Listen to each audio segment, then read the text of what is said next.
النهارده وأنا بافكّر كده يعني في بعض أصحابنا وأحبابنا اللي إحنا عارفينهم وتوفاهم الله سبحانه وتعالى، تحس إن الموقف ده امبارح، يعني تحس الموقف ده فعلًا امبارح، امبارح أنت دافن فلان أو مودّع فلان أو كده، مع إن فلان ده ممكن يكون عدّى عليه مثلًا 10 سنين 15 سنة، والله في ناس من 20 سنة كانوا شباب معانا وتوفاهم الله سبحانه وتعالى، وتحس إنك امبارح لسه كنت في جنازتهم أو كنت لسه دافنهم أو أنت كنت بتتعامل معاهم. أنا عايز أقول لك إن اليوم قريب جدًا، يعني ما هواش بعيد، يعني ما تتخيلش إنك قاعد في الدنيا دي كده ولسه مأمِّل إنك هتعمل وتسوي وتعمل، لا، لا، لا، لأ، الموضوع عكس كده تمامًا.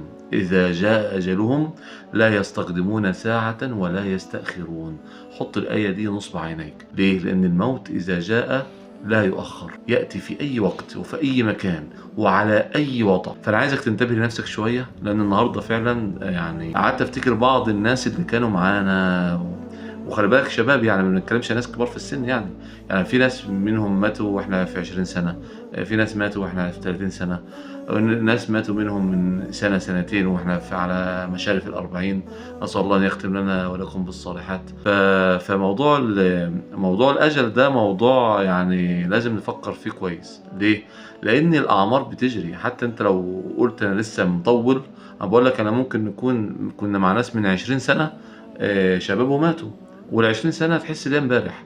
فالموضوع خطير جدًا، يعني أنصح نفسي وإياكم إن دايمًا نتذكر اليوم الآخر، ونتذكر المآل اللي إحنا هنكون فيه، تذكر أصحابك وأحبابك اللي كانوا معاك والآن هم في التراب، يعني هم الآن تحت التراب، يتمنون لو يرجعون إلى الدنيا يركعون ركعة لله، يتمنون أن يرجعون إلى الدنيا فيسبحون تسبيحة واحدة لله، يتمنون أن يرجعون للدنيا يعملون عمل صالح واحد لله، يتمنون أن يرجعون إلى الدنيا فيتصدقون بصدقة واحدة، يتمنون أن يرجعون إلى الدنيا فينشرون القرآن أمامهم فيقرؤون ويتلون. العمل الصالح ضروري ضروري تركز فيه. من الدعاء اللي بيدعيه هو بيموت يعني، بس انت ما بتسمعوش يعني ولا تحس بيه، هو بس اللي بيبقى حاسس بالموضوع ده، يقول رب لولا أخرتني إلى أجل قريب فأصدق وأكن من الصالحين. طيب انت الوقت تقدر تتصدق، يعني تقدر الآن تكون من الصالحين، تقدر من الآن تكون من المتقين الأبرار. فانتبه لنفسك، انتبه لنفسك